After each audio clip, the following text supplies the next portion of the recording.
enquanto eu visitava meus pais para minha formatura. Meu pai falou na sala: todo mundo sabe que ela só conseguiu aquela promoção porque dormiu com alguém. Não tem como ter sido por mérito. Minha tia riu e falou: bom, ela sempre deu um jeito de conseguir o que queria, de um jeito ou de outro. Minha prima ainda comentou: acho que os livros não foram a única coisa que ela estudou. Todo mundo riu, enquanto eu segurava as lágrimas. Hoje de manhã, eles acharam um bilhete escondido debaixo da porta, com tudo que eles falaram no último mês escrito palavra por palavra. Agora eles estão surtando. Recentemente eu me formei com honras e ganhei uma ótima promoção no trabalho. Achei que era uma conquista enorme. Mas, quando voltei para casa para comemorar com meus pais, tudo virou um pesadelo. Na hora do jantar, meu pai e outros parentes começaram a fazer comentários maldosos, sem motivo, dizendo que eu só consegui minha promoção dormindo até chegar lá. Eles riram como se eu nem estivesse ali. Eu segurei o choro, mas depois daquela noite cheia de raiva e tristeza, decidi fazer alguma coisa. De manhã, eles encontraram um bilhete debaixo da porta, com tudo que tinham falado nos últimos tempos, escrito palavra por palavra. Agora estão desesperados, e eu nem sei direito como me sentir, só queria um conselho sobre o que fazer agora. Eu lutei muito para chegar onde estou, estudei em uma universidade muito boa, me formei com honras, sempre trabalhei duro, fazendo horas extras, estudando depois do trabalho e provando meu valor. Finalmente parecia que tudo estava dando certo.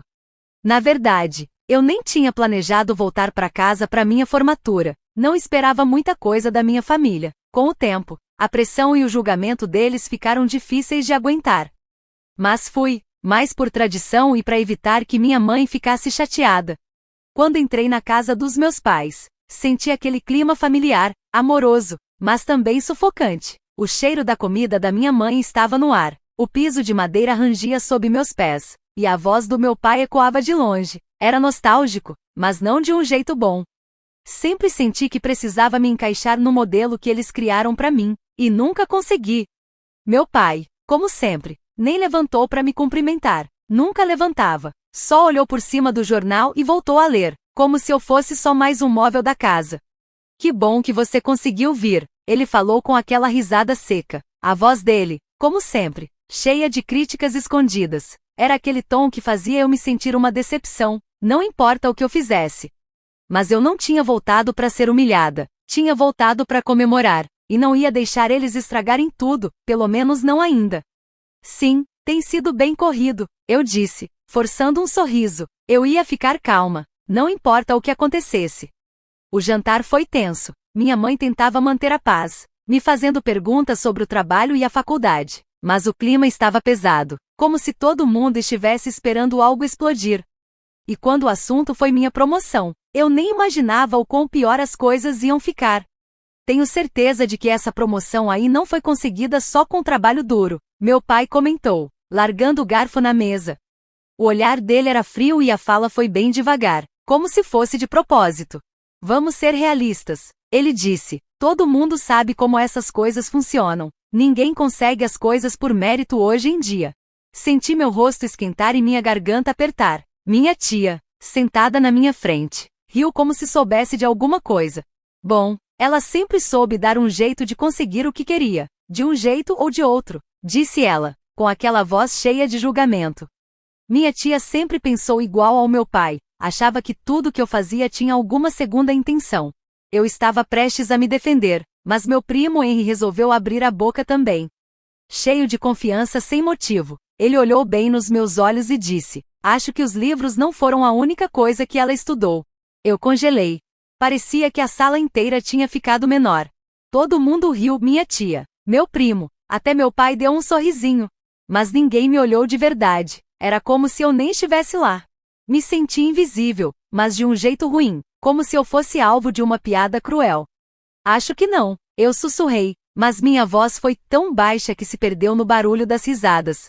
Não sabia o que doía mais, as palavras ou o fato de ninguém se importar que eu estava ali ouvindo tudo. Depois de um silêncio que pareceu durar uma eternidade, me levantei da mesa. Acabou, falei, com a voz tremendo apesar de tentar parecer forte. Acabou essa história de tentar deixar vocês orgulhosos. Eu trabalhei muito para conseguir tudo que tenho, e não preciso mais da aprovação de vocês. Não esperei ninguém falar nada. Minhas pernas me levaram para fora da sala antes que eu pensasse direito. Eu não queria ouvir a raiva do meu pai, nem as piadinhas da minha tia, nem os comentários falsos do Henry. Então, fui embora. Aquela noite foi longa. Me hospedei num hotel, porque eu não conseguia nem pensar em voltar pro quarto da minha infância. Sabia que, mais cedo ou mais tarde, eles iam me procurar para brigar, mas, sinceramente, eu já não ligava mais. Passei horas acordada, virando de um lado pro outro, até que algo dentro de mim mudou. Eu precisava fazer alguma coisa, precisava deixar claro que eu não era o que eles pensavam, nem a piada deles. Não dormi. Sentei à mesa do hotel, comecei a escrever, apagar e escrever de novo. Parecia que eu estava escrevendo uma confissão, mas a única coisa que eu estava confessando era que eu tinha desistido de tentar agradá-los. Passei horas lembrando e anotando tudo que ouvi deles no último mês, todos os comentários maldosos, os julgamentos, as piadas nas minhas costas. Escrevi tudo, palavra por palavra, como se ainda estivesse ouvindo. Quando terminei, tinha um documento cheio da maldade deles. Imprimi cada página e deixei escondido debaixo da porta da casa dos meus pais. Na manhã seguinte, ainda trancada no hotel, meu celular começou a apitar. Primeiro, mensagem da minha mãe. Você deixou alguma coisa aqui em casa? Ela parecia desesperada, como se sentisse que algo tinha mudado. Eu não respondi. Depois, mensagem do Henry. O que você fez? Por que está fazendo isso? Também não respondi.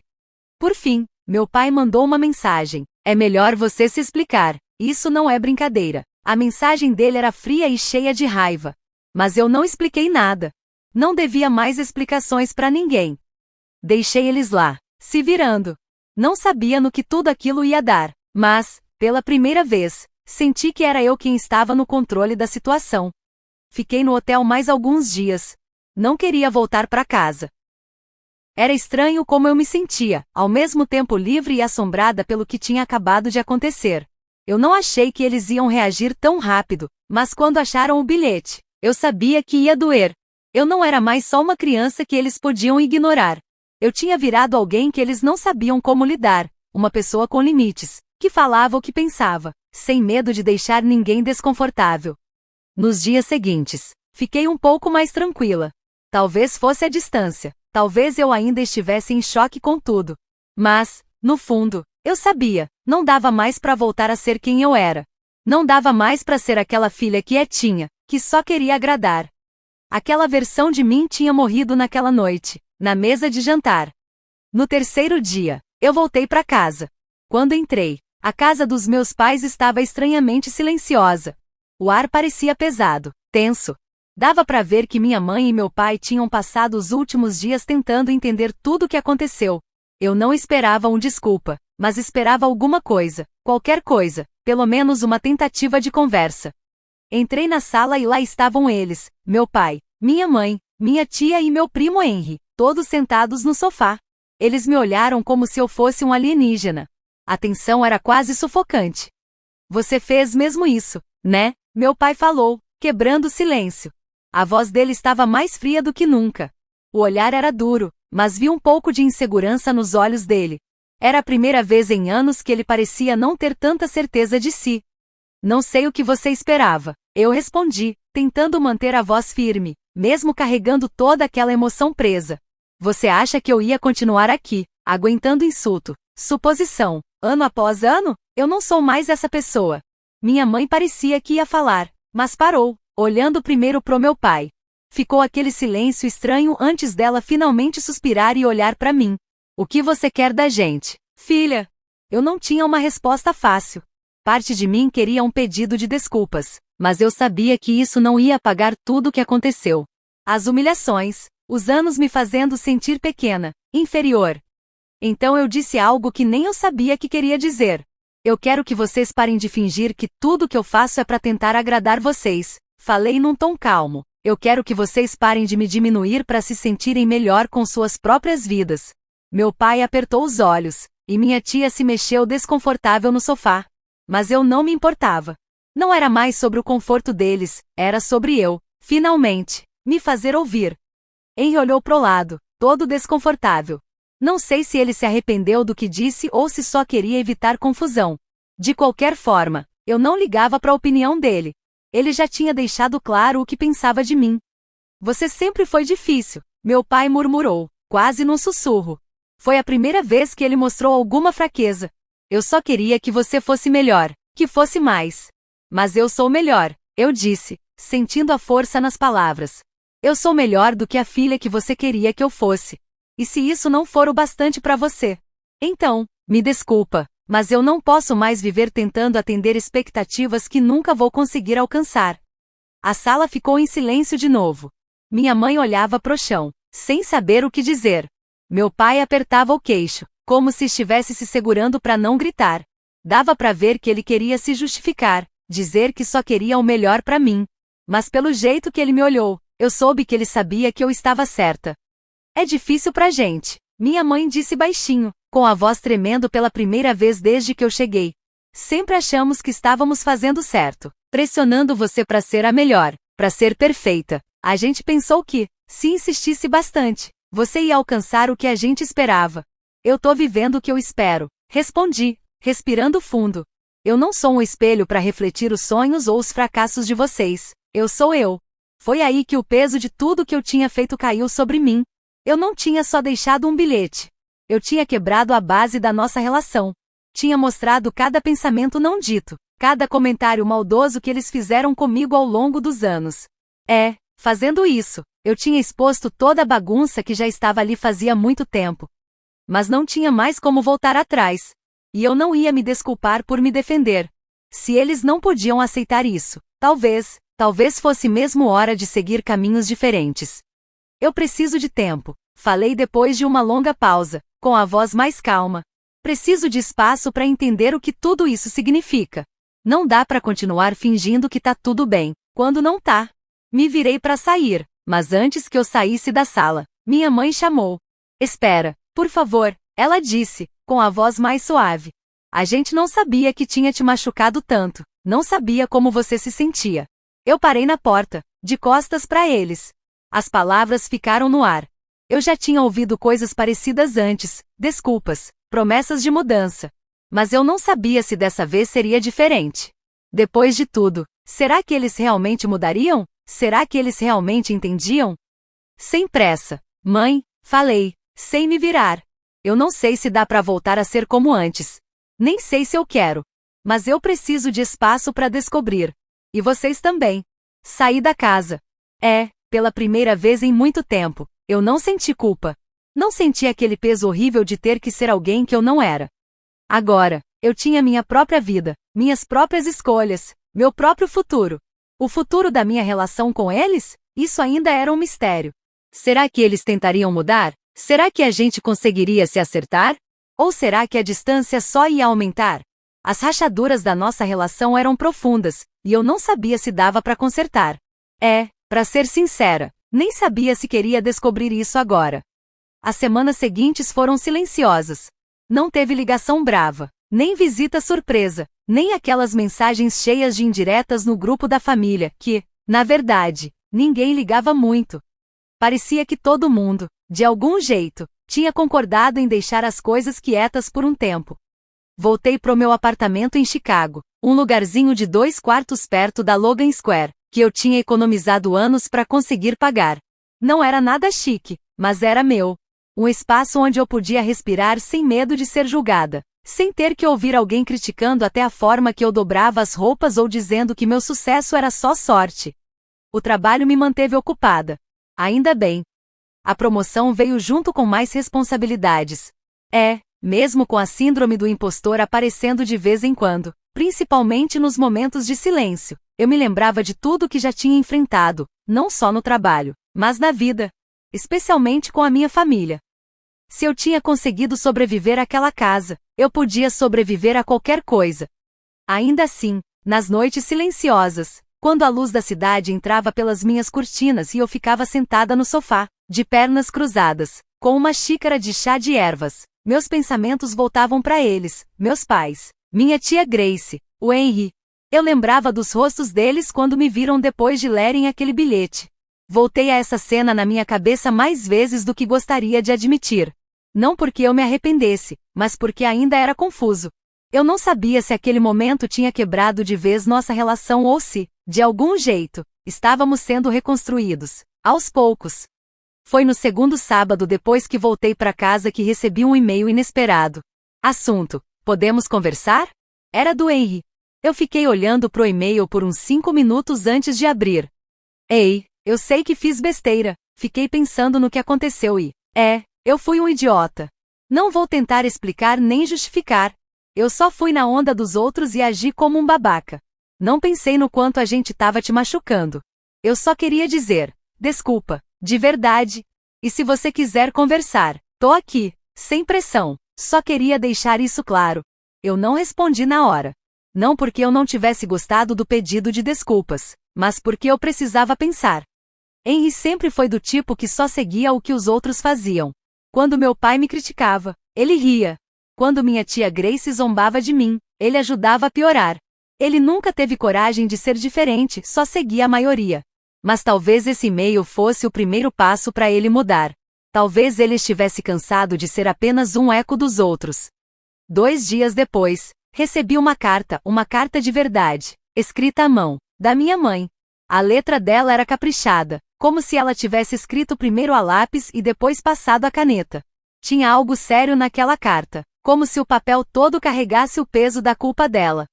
Ela escreveu sobre seus arrependimentos, sobre coisas que agora ela via claramente, mas que antes ela se recusava a enxergar. Ela admitiu que ficou calada tempo demais, escolhendo não se meter, quando deveria ter me defendido. Ela não tentou proteger o meu pai nem a tia Grace. Também não inventou desculpas para os anos de críticas ou para a maneira como eles usaram minhas conquistas para se sentirem melhores com eles mesmos. Ela não tentou justificar nada. E terminou a carta com algo que ficou na minha cabeça. Eu não sei como desfazer a dor que causamos, mas eu quero aprender. Quero tentar, se você me deixar. Eu dobrei a carta com cuidado e guardei no meu diário. Não chorei exatamente, mas meus olhos arderam. Não sabia se era de tristeza ou de alívio. Talvez fosse um pouco dos dois. Era estranho. Como as pessoas que mais te conhecem também são as que mais podem te machucar. Mesmo assim. De algum jeito, essas mesmas pessoas ainda guardavam pedaços de mim que ninguém mais nunca tinha visto. Pedaços que nasceram quando eu era só uma criança tentando conseguir um sorriso, um sinal de aprovação, um lugar à mesa e não por ficar calada. Alguns dias depois, encontrei uma pessoa do meu antigo bairro, Elisa, uma amiga de infância que eu não via há anos. Nós duas estávamos esperando o mesmo trem pro centro. Ela estava praticamente igual mais velha, claro, mas com o mesmo rosto simpático e os olhos acolhedores de sempre. A gente conversou um pouco, e quando ela perguntou como estava minha família, eu hesitei. Não sabia direito o que responder. Eles estão meio quietos ultimamente, eu disse. As coisas ficaram difíceis. Eu finalmente me defendi. Agora existe um espaço entre a gente. Mas talvez seja bom. Talvez esse espaço seja a única maneira de reconstruir algo verdadeiro. Elisa concordou com a cabeça, pensativa. Às vezes as famílias quebram antes de se juntarem de novo. Mas, se eles realmente quiserem fazer parte da sua vida, vão te encontrar onde você estiver. As palavras dela ficaram ecoando na minha cabeça. Eu não sabia se minha família estava pronta para me encontrar de verdade, onde eu estava agora, ou se ainda se agarravam àquela versão de mim que eles mesmos criaram. Mas eu sabia de uma coisa. Eu não ia voltar para aquela casa sem ter certeza de que não precisaria deixar partes de mim do lado de fora da porta de novo. Cerca de uma semana depois, recebi uma mensagem de voz da tia Grace. Foi curta, menos de 30 segundos. O tom dela era calmo, mas dava para sentir que tinha sido ensaiado. Fiquei sabendo que você conseguiu um novo cargo. Parabéns! Não era isso que a gente queria que acontecesse. Talvez um dia a gente possa sentar e conversar. Ela não disse desculpa, nem uma vez. Mas vindo dela, aquela mensagem era provavelmente o mais perto de um pedido de paz que eu já tinha recebido. Mesmo assim, eu não retornei. Porque não era só sobre um jantar ou sobre uma piadinha cruel. Era sobre anos, décadas de pequenos cortes, de me diminuir até eu quase não me reconhecer mais. Sobre morder a língua até doer, só para manter a paz numa guerra que eu nem tinha começado. Consertar isso não era mais responsabilidade minha. Mas, ainda assim, uma parte de mim queria acreditar. Queria acreditar que essa ruptura talvez fizesse eles encararem a verdade, a feiura que deixaram crescer em silêncio. Que, talvez, desta vez, alguém além de mim tivesse coragem de dizer, isso não é certo. E que, quem sabe, um dia, a gente não precisasse mais usar o silêncio como arma para sobreviver. A mensagem de voz da tia Grace ficou no meu celular por dias. Eu não deletei, mas também não ouvi de novo. Acho que guardei como prova. Prova de que, talvez, eles estivessem começando a sentir o peso das próprias ações. Prova de que alguma coisa tinha mudado. Prova de que o bilhete que eu escrevi tinha feito mais barulho do que anos de silêncio. Eu segui com a minha vida, quieta, mas firme. Me dediquei ao trabalho, à terapia, a reconstruir aquelas partes de mim que eu escondi por tanto tempo para poder sobreviver. Pela primeira vez, eu estava construindo uma vida que era minha, não uma apresentação para agradar os outros. Então, quase um mês depois daquele jantar, recebi um convite. Não era nada formal. Veio por e-mail, encaminhado pela minha mãe. O assunto era churrasco de reunião de família neste sábado. Ela só escreveu uma linha a mais. Ia significar muito se você viesse. Seu pai não vai admitir, mas ele anda mais quieto ultimamente. Ele está pensando, todos nós estamos. Fiquei olhando para aquilo por um bom tempo. Eu não sabia se estava pronta para voltar naquela casa, para sentar na mesma mesa onde tantas vezes me humilharam. Mas alguma coisa dentro de mim, talvez curiosidade, talvez vontade de encerrar um ciclo, me dizia que eu precisava ir. Não por eles, por mim. Mas eu também sabia, eu não ia chegar lá de mãos vazias. Lembrei do armário velho no porão. Aquele cheio de fitas VHS e álbuns de família cobertos de pó, que ninguém tocava há anos. Lá também ficavam as fitas cassete do meu pai. Ele gravava tudo: jantares, ligações de trabalho, conversas aleatórias. Gostava de ter controle, gostava de ter provas, gostava de poder. Quando eu era pequena, às vezes descia escondida para ouvir aquelas fitas, principalmente para matar a saudade da voz da minha avó depois que ela morreu. Mas, entre risadas e histórias, também tinha horas e horas de conversas sinceras, algumas bem pesadas. Foi aí que encontrei uma fita, 2 dias antes do churrasco. Estava marcada com canetinha, Zaz Jantar 2015, fita 2. Quando escutei, era ainda pior do que eu lembrava.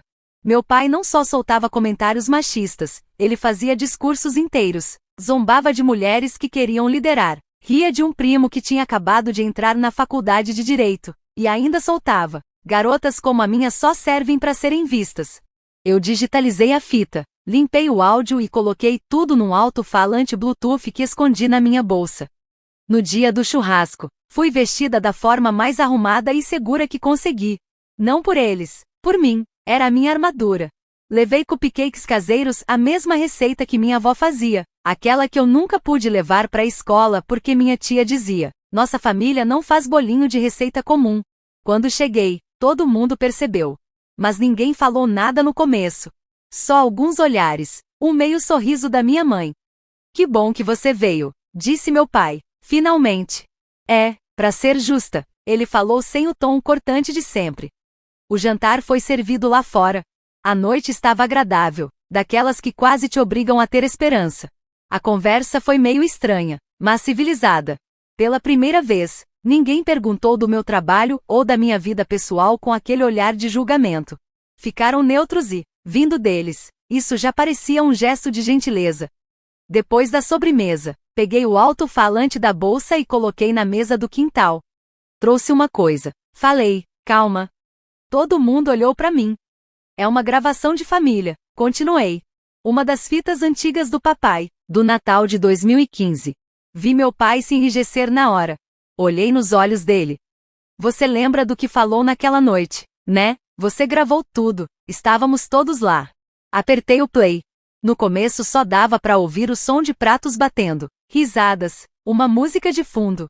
Até que a voz do meu pai ecoou alta e clara, falando sobre como mulheres não deveriam liderar. Depois veio a risada da tia Grace. O Henry fazendo piada. Meu pai insistindo, dobrando a aposta. Ninguém falou nada enquanto o áudio tocava. O rosto do meu pai ficou duro. Minha mãe parecia. Henry olhou para a mesa, horrorizado. A mandíbula da tia Grace estava tão travada que achei que ela fosse quebrar um dente. Deixei a gravação rolar por 2 minutos inteiros. Depois apertei o botão de parar. É isso que parece, eu disse, olhando nos olhos de cada um. É isso que soa, é o que eu ouvi a minha vida toda. É o que eu tive que viver, enfrentar e carregar em cada lugar que eu entrava. Silêncio. Eu não inventei nenhuma história, continuei. Não exagerei, não imaginei nada. Vocês ouviram com os próprios ouvidos. Então, quando vocês perguntam por que eu escrevi aquele bilhete, por que eu fui embora, por que eu mudei, é por isso. Meu pai finalmente falou, meio murmurando. Eu não lembro de ter dito isso. Mas dava para ver que nem ele acreditava no que estava falando. Eu não quis dizer desse jeito, tentou se justificar. Você quis dizer sim, respondi, calma. E mesmo que não tivesse querido, foi isso que eu ouvi. Foi isso que eu levei para minha vida. E eu cansei de carregar o peso das palavras de vocês. Ele ficou quieto. Não porque não queria responder, mas porque, pela primeira vez, não tinha como. Não tinha desculpa. A prova estava ali, na voz dele mesmo. Me levantei. Eu não tô mais com raiva, falei. Mas também não vou fingir que tudo isso foi normal. Eu vou viver a minha vida. Vou ser feliz. E se vocês vão fazer parte dela ou não, depende de vocês. Não do que falam, mas do que fizerem de agora em diante. Saí daquele quintal com a cabeça erguida. Sem lágrimas, sem peso na consciência. Só uma sensação enorme de liberdade. Eu nunca precisei gritar. Nunca precisei xingar. Não procurei vingança com crueldade. Deixei que as próprias palavras deles fossem a condenação. No fim, essa foi a vingança mais doce que eu poderia ter.